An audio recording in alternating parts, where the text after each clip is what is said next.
Have you ever felt like you're working your butt off, but no one's recognizing it and you feel invisible even in small groups? Have you struggled to gain a foot in the door while others are just knocking it down? Has it caused you to find yourself on a gerbil wheel, spinning in circles of doing the same thing over and over again and not optimizing your full potential? Well, our guest, Shilpa Kulshrestha, or better known as the game-changing career coach, knows all about it and shares with us how important it is for you to believe in yourself and get out of the mundane, how to prioritize key relationships and change things so you are seen, heard, and recognized for your contribution, value, and worth. But it requires you to murder mediocrity. So stay with us. Welcome to Shedding the Corporate Bitch, the podcast that transforms female corporate executives into powerhouse leaders by showing them how to shed the challenges and overwhelm, along with any fear, insecurity, self-doubt, and negativity holding them back. I'm your host, Bernadette Bose of Ball of Fire Coaching, bringing you powerhouse discussions each week to share tips, advice, and sometimes tough love so you create the riches in your work and life you deserve. Shilpa, how are you? Welcome. I'm very well. Thank you so much, Bernadette, for the invite on your show. You're very welcome. I love this idea of murdering mediocrity. So we're going to get into all of that because I think it's a critical subject that our viewers and listeners will want to learn about. But before we do that, I'd love to get our community and myself to learn more about you, the woman, as opposed to just the business, because we'll talk about that. But for instance, I think you're far away from me in the States. So tell us a little bit about yourself. Absolutely. I'm oceans apart from you. I am based out of Sydney, Australia. And I've been here for the last 15 years. Originally, I come from India, very colorful India, and I'm so proud of that. Nice. Very nice. And what made you move to Australia? What made me move was the footsteps of my husband. As it happens with most women, you give up your already established career because your husband gets an opportunity and he got a wonderful opportunity to start a company's business, Cognizant's business in Australia. And it was phenomenal. And then we thought, it's great. Australia is luring us. Let's go. And I think it was the best decision that we could have ever made. Oh, that's fabulous. But I do have to say, not all women have to get up and move and follow their husband, because if they have a better job and a better opportunity for the family, then there needs to be some compromise, right? Absolutely, not at all. And this is where the personal and professional conflict comes for us women. The reason I moved was right in the beginning of our marriage. Me and my husband had created this, a grounding rule that we'll always be together. Either he will leave whatever he's doing to be with me, or I will leave, but we'll never stay apart. And it came out of it. There's no regret. Yes, there were challenges. I wouldn't deny that. I would be lying if I say, but yes, it was worth. What a great rule or foundation of your relationship to have. That's fabulous. Being single myself. Yes, that's wonderful. Now, let's work our way into the whole idea of mediocrity. How do you view it, and what are you seeing as the challenges with professionals when it comes to them being or maybe performing in a very mediocre way? Right. So what I mean by mediocrity, Bernadette, is we are working below our potential. We become part of the average game. And it is not that we are average, we are mediocres. Like this, it has nothing to do with a person. But all of us, we start with this fire in the belly, with these dreams. We join the corporate world and we have dreams to go to the top. We hear about this glass ceiling. We want to break it. And as we go through the journey of life, because a lot of things come in, and you're single, so my life isn't as simple as you. It gets complicated, especially when marriage comes into picture, when you have kids, when you have multiple priorities, when you are moving cities, countries. And in this process, somewhere it is possible that you become prey to the average game, you become prey to mediocrity. And that just means that you pick up a rhythm where you are not at your best. It is a rhythm where you are probably just somehow sustaining, you're delivering whatever is expected out of you, but you have forgotten to go above and beyond. And it Right. does show you in terms of the results that you're getting, the reward, the recognition, the money that you are making, the designation. You know it, but you keep brushing the feeling under the carpet because somehow things are going on. And that going on, attachment to that, keeps you in that mediocre zone. Right. Well, I've been there feeling as if I'm just on this durable wheel of doing the same things over and over and over again. And I know there's stuff out there outside that durable wheel. And yet I just felt more comfortable with this mundane, what you're saying is mediocre type of pace to my life. And this is going back like 13, 14 years. And it was quite detrimental in all aspects of my life, not even just professionally, but personally. So let's break mediocrity down, though. So you're not saying individuals are lazy or they're not trying or they're not working hard, or what would it look like in someone? What it would look like is being caught up in a hamster wheel. That's what it is. Like, it's going on and on. Every day you get up, you get ready, and you go to your workplace. You're working hard, you're sincere, you're dedicated, you do whatever is given to you, but somewhere, you don't do more, the more which will take us to the next level. And sometimes you jump a little bit, you get the next level, but that mediocre tone is going on. Right. And I mean, I really want to make sure that it is not a dent in your sincerity at all. It's not. Just that you've become comfortable with a certain pace and it is not your best pace. You can do so much more than that. So if I go back to my life, because of circumstances, like I did really well in my education. I've got lots of degrees, and that's where I thought, yes, I'm set for the world. Enter the corporate workplace, and I did really well to start with. Got noticed, came to be known as somebody who had a Midas touch, got back-to-back outstanding ratings, twice was picked up on the spot for interviews to start the very next day. It doesn't happen. Processes, there are systems, twice was picked up. But then finally, I was handpicked to be at a place where I had to rub shoulders with people who are 4 levels above me, CXO -1 stakeholders. And that was, Bernadette, where my downfall started. So that's why I'm saying it's nothing to do with an individual. It is sometimes about the situation, circumstances. Right. I got caught up in a difficult place where there was politics. I had not seen that level of politics ever before. I had not seen people fighting, like I'd never seen that before at that level. I was in a pretty safe place before that. I had managers who love to shine. And somewhere in all this, I got lost. I just didn't know how to deal with it. I kept saying politics is not my cup of tea. I didn't realize it was not about politics. It was my own capability to navigate my workplace. It was my responsibility.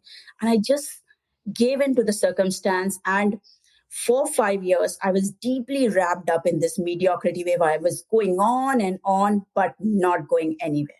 How did you find, because I'm sure there's many of our listeners and viewers who can find a situation in their background where that occurred to them. And it may not have been with the 4 levels above them, but there was something that caused them to shut down. But what did you do, or how did you recognize that it wasn't the excuse you were using, which is, I don't like politics, I don't want to get caught up in the politics, but it was more internal about your own confidence, your own self-awareness? How did you finally say, oh, wait a minute, I now know what's causing it and I have to get out of it? I wish there was a moment like that, but there wasn't.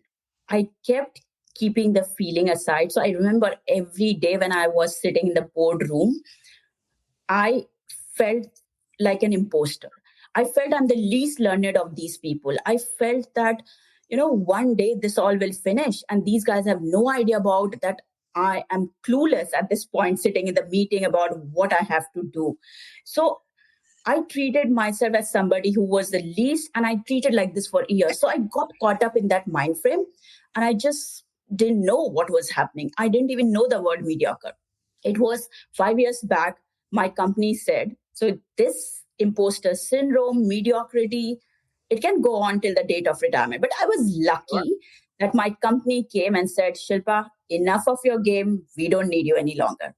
And that passed the signal to me that I have fallen down from an outstanding performer in the corporate, somebody that people looked up to, somebody who was handpicked for such amazing things. Many times in life, I've fallen down to my deepest, darkest levels. I left the corporate workplace, and it happened that way for me. And then I started learning from the best brains. Then I started working with my coaches to figure out what happened to me. How did I get so much wrapped into mediocrity that I didn't even see, except the feeling that I'm not at my best. That feeling was there consistently in those 5 years. I wouldn't say it wasn't there, but it wasn't to that extent that I saw all this coming. Right. It just came. The feeling was already there. So the feeling was already there. What prevented you from acknowledging the feeling and kind of like doing something about it then versus it perpetuating? So feeling was there where I felt small. I felt that I wasn't contributing significantly enough. But I think what came in my way was my ego. I'd seen myself as somebody whom not only my workplace, the whole city that I come from, the town that I come from, they looked up to me. And I was caught up in that illusion of Shilpa that I was. And my ego couldn't let me acknowledge the fact that I need to do something different. So, that's where I was caught up. And I'm so happy that I got that jolt where, yes, that was a very difficult moment, but somebody shook me up and said, you know what? Nobody needs you. You are in a place where you are probably become worthless. And that is where I woke up. Right. Okay. So recognizing, well, I also want to ask you about this, but recognizing that it took that big, that big shift, that big, we don't need you anymore. But what could people do? What could our listeners and viewers do proactively to really kind of understand whether or not they're performing at their best, and mentally, emotionally, spiritually, all of it? What could they be doing to where they don't get to the point? Because your story is my story. And so I wouldn't want anybody to get to my point either. So what would you suggest someone to do?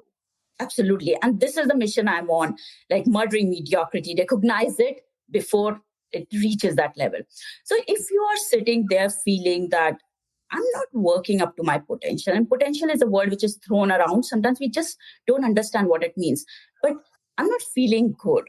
I'm not feeling tall as I enter my workplace. I'm not feeling that I have got that level of voice that I should have when I am sitting in the meeting rooms. When I don't see the respect in the eyes of the people around, the same respect that I was seeing. And I'm somebody who goes a lot by intuition. So I can see in the eyes, I'm sure everybody can, if you look. So in the other people's eyes and also in the mirror, this is something which I honestly believe in. Our eyes don't lie. So I would say every single day, get up and look in the mirror and ask yourself, am I at my best? You'll get the answer. Whether it is mediocrity, above mediocrity, below mediocrity, outlier, whatever is your level, the mirror will tell you, your eyes will tell you. I love that. Okay. Because I'm very visual. So now I'm picturing myself in the mirror, right? Is that because your eyes don't lie in such a way that if it's a struggle to say that and believe it, your eyes are going to be probably neutral, if not like scowling. But if it's true and you do believe in yourself and you do have confidence, then you're lighting up. Is that what you're meaning too? I love that. Absolutely. You got it. You'll see the shine in those eyes. If I look back, my eyes had lost that shine. Just I didn't see. I was going by my face, by, the clothes that I was wearing, but I never looked in my eyes. My eyes would have told me that, you know, it's getting lackluster. It's not good. You're not feeling proud of yourself. So if any of our viewers is hearing this, do this little test and you will know. You will know. Your eyes are your own. They are with you. They will tell you the truth. I love that. I absolutely, oh, that is sweet. Okay. So where do other people come into play? So you mentioned very quickly, you said something about my coaches. Yeah. So where do other people in someone's sphere of influence, bosses, peers, some people that mentors, coaches, where should individuals and professionals really be looking in order to find those people that might help them recognize that, for instance, their eyes are not telling a very happy, joyful story? Right. I believe it is our responsibility as an individual to find a sounding board. And sometimes it can take the shape of mentors. But the problem with mentors is that they've got their own day work to do. Like they're not dedicated to you. They're guiding you. They want you to do well. They're coming from the right place of heart, but they're not dedicated to you. Your job, it's your responsibility to find a coach and do some coaching every now and then. I would say it's not one time done and dusted. I practice what I preach. I still have my coaches and I coach people. So you find anybody that you align with, somebody you feel that you have got a cultural alignment, who knows the pain that you're coming from, who has been through that kind of a situation, anybody that you align with, and take that person as a coach, and every few months work on yourself. And obviously in this space, the bosses, your peers, they all come into place. And for that, I would just say, create a shared vision with everyone that you're working with, whether it is somebody reporting to you, whether it is your peers, or whether it is your bosses, 4 levels up. Create shared vision, because when you create a shared vision, then you have somebody else's feet in that vision. And it is great because, with every person you are moving forward. I had no clue about it at that point. But now, this is what I suggest to people. It is not about blaming that my boss is not supporting or there's politics. Just go head on. As the king or queen of your territory, you need to know how to navigate it. You need to know there's no shortcut to it. It is everybody's cup of tea, and you can be as simple as you are, but you need to do that. And shared vision is an amazing way to get there. Okay, so let's break that down, because some of our viewers and listeners may not be familiar with a shared vision of their own versus the vision of the company. So help us understand and break that down as far as what is it, whose vision is it, and then how do they go about kind of distributing it? Yes, absolutely. So let's keep it apart from the vision of the company. A lot of people are on that. They're doing an amazing job. Your company is doing amazing. Now, every single entity that you interact with in the workplace, you're doing something with them. Either it is a project that you're working on, it is a program, it is a deal. Based on that, you create a shared vision, and it changes with time, right? Whatever piece of work you're working with, just create a vision and then work together on that. Most of the time, we don't go proactive in creating that vision. We're just responding to whatever is needed out of it. But when you are part of a vision where two people want to get to, you'll do everything to make it possible. And you have the other person with you, right? So it is about creating shared vision at various levels, and everybody, including a clerk, including a director, including a vice president, whatever your designation is, whatever area it is possible to have shared vision created at different levels, which is nothing but where you two are trying to get to. You can create shared vision in your marriage. You can create shared vision with your children. So if that simplifies it, it is what you want to do with that individual. Where do you want to get to? Okay, so I want to paint it visually for myself. So if I wanted to create a shared vision with you, we're working together on a project and we both want to be successful in this project. Are we sitting down and are we kind of defining, okay, what is it, Shilpa, you want? This is what I want to accomplish. This is, where I think we both can work together, where we can work separately, what challenges there might be. And here are how we're going to measure whether we're being successful. Is that the vision you're talking about? Yeah. So I'll simply say, okay, Bernadette, I loved coming on your podcast. Let's catch up for coffee. Let's say we stay in the same city or let's say on phone. So let's catch up separately. And when we catch up, I say, Bernadette, look, I really love the kind of sincerity that you show, the strength that you have. And I just want to let you know that I'm here to feed into your success. I'm here to feed into your success because I love the mission that you're living. I love where you're coming from and I've seen how you operate.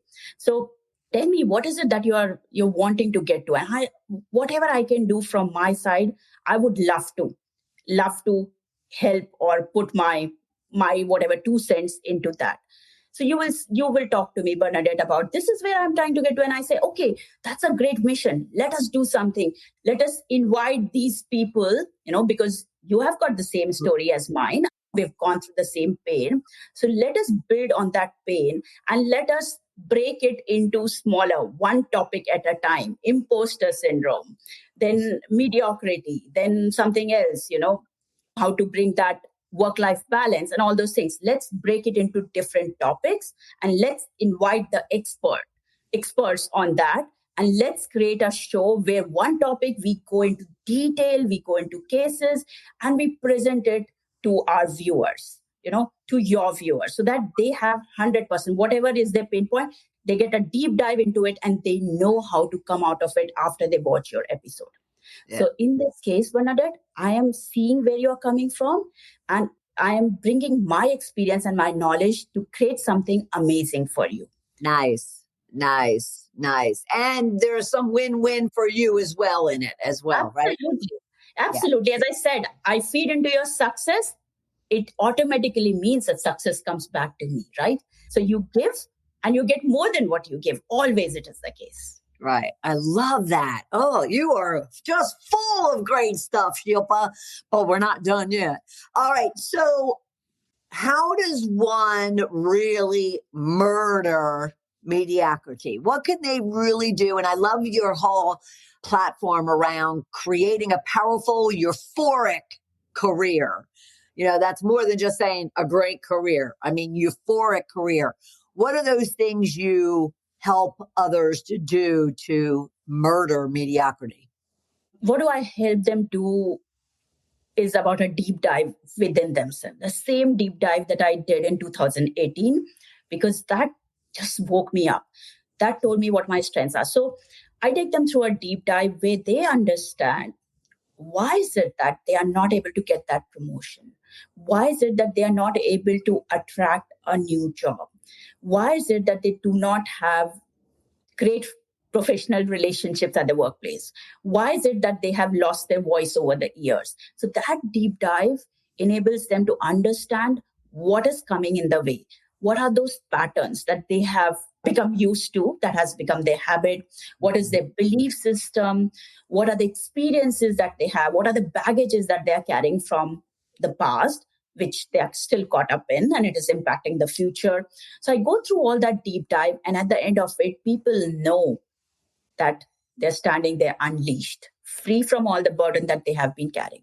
And when they reach that state, and then it is about inviting the new things. Okay, what got us here is not going to get us there. So we have got rid of whatever was extra, whatever we had picked up during the journey. And let's now invite, based on where we want to go, based on our vision, what is it that we need? So then helping them embrace those new things. And I feel relationships go a long way in that whole, adopting the new pieces, because beyond a certain stage in the corporate, it is not about how well you do. You are expected to do well. That's the minimum. That's a basic expectation. It is about how are your relationships with the people? Who is on your side? How many sponsors do you have? Do you have people who will sit behind the closed room and speak for you in that chair where you don't have access to? So it is about all those things, inviting. And at the end of it, it is about actually giving a meaning to the word unstoppable in their life. Because Love that. it's not about the first win. As I said, you can jump and get that, but are you carrying the right person to actually live that level? It is about being a person who will, because life will throw surprises, corporates throw surprises. It is becoming somebody who will rock it no matter what, who will deal powerfully with situations, who will become a black swan, because you cannot really predict what situation will come, but whatever it is, you have everything within you to be successful. Awesome. But I do want to break into relationships. So I heard, but I don't want to put the labels on it that I use, but I heard various things. But who are, if everyone got off this program right now and said, okay, I'm going to make a goal to go after these type of relationships with this type of person, what are those core relationships that they should be going after?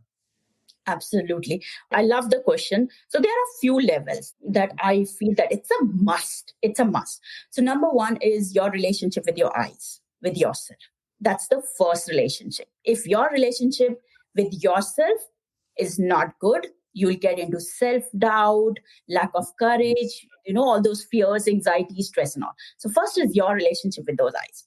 Second is relationship at home. You know, whether it's your spouse, whether it's your children, whether it's parents, siblings, whatever, get that sorted, because everything that you'll build in the external world is based on this foundation. If this foundation is shaky, everything will get shaky. So build it rock solid, because then the external world comes in. Then comes your bosses, then comes your peers, then comes the people who report to you. So all the people in your workplace, even cross teams and all that, it is about those relationships, how good you are. Do only the people in your team know you, or you're known, and you're known for the right reasons, right? So it is about the workplace. That's And key. You're known for the right reasons. known for the right reasons. Yeah. And then it is about the external world, which is about the community, which is about the world at large. So your life shouldn't be confined to just your company, which is a mistake a lot of us do. We are doing well in the company and we feel that it's good. It's not good. It's good enough. And you do not want to live your life as good enough. So go beyond. Leverage platforms like LinkedIn, whatever you choose. I love LinkedIn. So it's the first name that comes on my mind. But leverage those platforms. They are free. Share your thoughts. Become a thought leader. You don't need to be at a particular rank or a designation to share things there. But True. Add your experiences, add value to your audience, and become visible. Create a brand recall in a way that anytime that person thinks about a particular area, your name comes to them, if it is your area. So it is about these different levels of relationship. Yep. Well, I want to touch on that LinkedIn piece because real quickly, when I left, I was fired from corporate and, I had this 25 year career. LinkedIn was probably around for a good 6 or 7 years by the time I left. And yet when I left, I, went out to LinkedIn so I can leverage all of my relationships from 25 years. And I had like 50 connections to people. Whereas I should have had at least from very influential people that I had worked with over the years, I should have had at least 500 that I could literally tap into, and they would be these relationships you're talking about. So I love your tip around making sure that you're building relationships and leveraging things like LinkedIn. Now, in the workplace, you mentioned peers, you mentioned the bosses and then the senior managers, but earlier you did start speaking to what I call sponsors and advocates, people that will go into a room and advocate for you. So of those people within the workplace, are those roles as well of relationships that you suggest that individuals start building? Absolutely. So they come in that category of the workplace, people in the workplace. So when I say it is not limited to your team, I'll tell you a golden rule, which applies to everybody in the workplace and even beyond. It is about coffee catch-ups. Such a simple thing. And I suggest, no matter how busy you are, pick up a day. I love Thursdays because Fridays people are not in a mood to talk. They are, preparing for the weekend. But Thursdays, pick up back to back, have 4 coffee catch-ups and make this as your prayer for the week. You're meeting somebody new, 4 back-to-back coffee catch-ups, and there's no agenda. You're not there to, when we say the word leverage, it is about we are taking something from. No, you're not taking anything. Right? It is just, you're just talking, and you can literally say, oh, I've seen you on my floor a number of times, and I've heard a few conversations. I really love the way you carry yourself, and you seem like an interesting person. I thought I'll go and I'll, know more about your work, and maybe, because we sit on the same floor. So you can say to people who are not part of your team. You can even say to leaders that you admire. And I have done it. Like, this is something which I did to a very small extent, and leaders did respond. They did come to those coffee catch-up. It is our own doubt whether this person will respond, how will they say, what if they say no? Be ready for no's, because we grow in those moments of no's. Right? Absolutely. So catch-up is the mantra.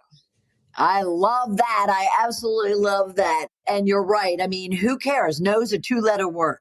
Yeah. Who cares? Move on. Somebody will say yes.